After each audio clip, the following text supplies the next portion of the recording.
En af de teknikker, jeg arbejder med i klinikken, er AromaTouch-teknik. Og det er faktisk også en behandling, som du vil kunne lære. Det er en meget enkel, let og meget helende behandling, som anvender koblingen mellem aromaterapi, altså det, at vi anvender højt vibrerende terapeutiske æteriske olier, og berøring.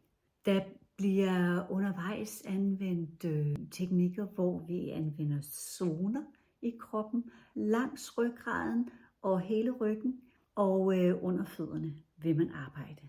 Og hvorfor det? Hvorfor arbejder man på ryggen? Det er fordi langs ryggraden, der sidder vores nervesystem, og der sidder nogle rigtig vigtige blodbaner lige der. Så der optager kroppen altså rigtig godt de æteriske olier. Der arbejdes med 8 æteriske olier, som har hver deres sådan, ligesom dedikation og ting at arbejde med. Det første par er olierne Balance og Lavendel. Og det par arbejder sammen med at berolige kroppen, få kroppen til at lande, sådan så at klienten er helt klar til at modtage de følgende olier. Sådan så kroppen, der ligger på briksen, bliver afslappet, bliver roligt, vejrtrækningen bliver dybere, og der kommer ro på. De næste 2 olier, der arbejdes med, deres dedikation er at støtte og styrke immunforsvaret. Og det er Tea Tree, som er meget rensende olie, og så er det On Guard, som er sådan en blanding af forskellige olier, der går hen og arbejder forskellige steder. Den er faktisk meget unik, for den går hen og arbejder der, hvor det enkelte menneske har behov for det. Så er der de næste 2 olier, og det er Deep Blue og AromaTouch i omvendt rækkefølge. AromaTouch er den olie, der de arbejder begge 2 på muskler og sener og led.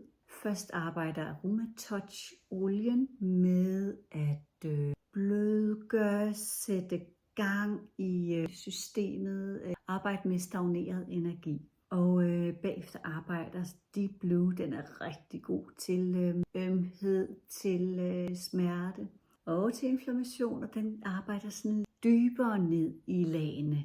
Dernæst afsluttes AromaTouch med Peppermint, en meget opkvikkende, vækkende olie, og appelsin Wild Orange hedder den. Det er en olie, der er meget løftende, fyldt med glæde, skøn, levende olie. Og de er ligesom, hvad skal man sige, de olier, der afslutter det hele, bringer liv, bringer glæde, vækker kroppen i den nye tilstand. Undervejs er det altså beroligende, rytmiske bevægelser, der er lette at lære, men med det fokus at få klienten til at være i en tryg tilstand, fordi det er der, at healing foregår.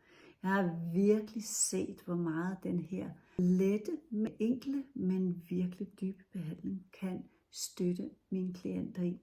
Jeg har lyst til at lære dig den her teknik, hvis det kalder på dig.